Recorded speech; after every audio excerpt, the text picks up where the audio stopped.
హస్తకళల గురించి ప్రత్యేకంగా చాలా టైం ఉంది. ఏ రకమైనటువంటి క్లస్టర్స్ పెట్టి హస్తకళల్లో కనీసం 50 లక్షల మందిని స్కిల్ వర్కర్స్గా తయారు చేసి ఈ దేశానికి, ఈ రాష్ట్రానికి మంచి పేరు తీసుకురావాలంటే ఆశయంతో నాకు బట్టి విక్రమార్క గారు, రేవంత్ రెడ్డి గారు ఇద్దరు కూడా ఈ పదవి ఇచ్చారు.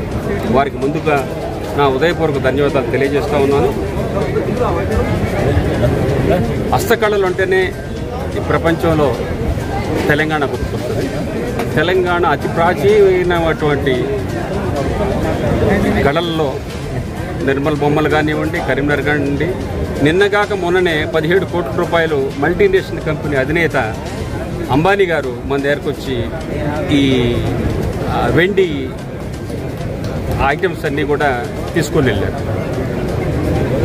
వీటన్నిటినీ కూడా ఎప్పుడైతే ఈ మల్టీనేషనల్ కంపెనీలు వచ్చాయో ఇవి కనుమరుగయ్యే పరిస్థితి ఏర్పడింది. కానీ మల్టీనేషనల్ కంపెనీలు ఉన్నటువంటి వాళ్ళు వచ్చి మన దగ్గర కొనుక్కపోతున్నారు.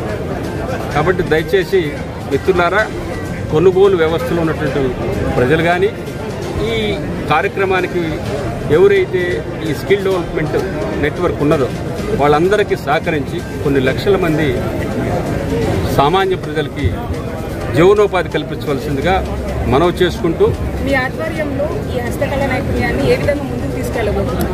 SCZs క్లస్టర్స్ ఏర్పాటు చేసి, ఇంటర్నేషనల్ ఫండ్ ఉంది, దీనికి నేషనల్ ఫండ్ ఉంది.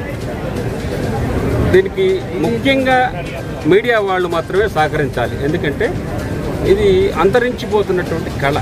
దీనిని మేము అభివృద్ధిలోకి తీసుకురావాలంటే ముఖ్యంగా మీడియా పాత్ర ఎంతైనా అవసరం.